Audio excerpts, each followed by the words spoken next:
Pria itu mengambil penggaris lipat lalu mengeluarkan sepotong permen karet, melunakkan dan menempelkannya di atas penggaris, kemudian perlahan-lahan memasukkan penggaris itu ke dalam lubang dan segera memicu layar HP-nya. Namun karena penggarisnya terlalu panjang, ia tak bisa mengendalikannya dengan baik. Ia salah memasukkan kata sandi 3 kali berturut-turut menyebabkan teleponnya menjadi terkunci selama 1 menit. Pria itu tak berdaya tapi ia hanya bisa menunggu. Untuk saat ini tangan kanannya dipaku ke tanah dengan batang baja dan sekarang meminta bantuan menjadi satu-satunya harapannya. Karena dalam waktu setengah jam alat peledak bom waktu di luar akan aktif dan ia pasti akan mati saat ini. Namun ketika pria itu mencoba lagi, ia menggunakan terlalu banyak tenaga dan permen karet itu langsung menempel di layar ponsel. Ia tidak punya pilihan selain melunakkan permen karet lainnya. Beruntungnya kali ini ia berhasil membukanya dalam sekali percobaan. Ia segera menelpon temannya berharap bisa menyelamatkannya sesegera mungkin. Tapi ia tak pernah menyangka bahwa panggilan minta tolong ini hanyalah awal dari mimpi buruknya. Tak lama kemudian pria itu mendengar suara langkah kaki di luar dan mulai berteriak minta tolong. Ia terus menggedor toilet. Suara langkah kaki itu makin mendekat. Namun orang yang datang itu malah menutup rapat tempat tersebut dengan kantong plastik, jadi tidak akan ada yang memperhatikan tempat ini lagi. Setelah waktu yang lama, pria ini akhirnya ingat untuk menelpon polisi.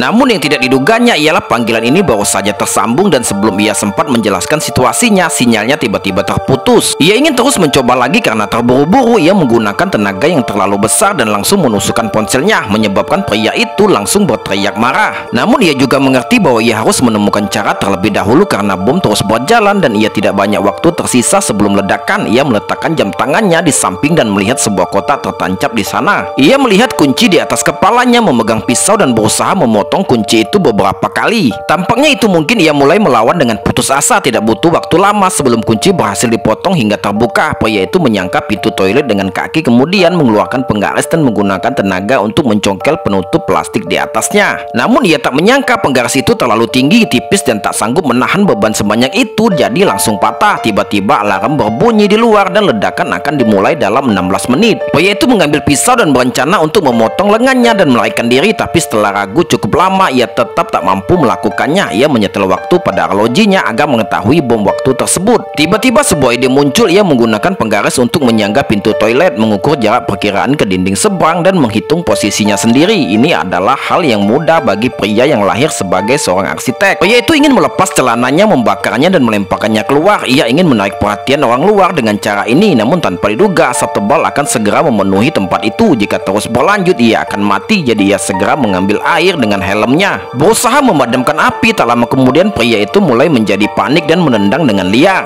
Namun setelah tenang ia harus menghadapi kenyataan. Ia melihat keluar melalui lubang kecil dan tiba-tiba menemukan seekor kelinci di sebelahnya dan detonatornya tidak jauh di depan. Pria itu mempunyai ide, maka ia segera mengambil wortel di sebelahnya dan melemparkannya ke arah kelinci, mencoba mengarahkannya ke arah detonator peledak. Namun tanpa diduga si kelinci begitu takut hingga ia lari. Hanya tersisa 6 menit sampai ledakan, jadi ia tak punya waktu untuk mencoba apapun. Pria itu mengambil satu risiko terakhir. Ia menggigit korek api itu, menuangkan minyaknya ke tisu lalu membuangnya. Tisu toilet itu terus bergulir di sepanjang batu hingga dekat detonator. Ia tidak berani menunda dan segera membakar tisu itu. Waktu yang tersisa kurang dari 5 menit dan pria itu masih ingin hidup, jadi ia meraih pensil dan melemparkannya ke arah detonator, bahkan melemparkan helmnya dan semua benda yang ada di dekatnya. Dilemparkannya dan pada akhirnya sepatu mengenai alat itu hingga hancur yang membuat pria itu selamat dari kematian. Saksikan cerita lainnya tetap di Kangen Film.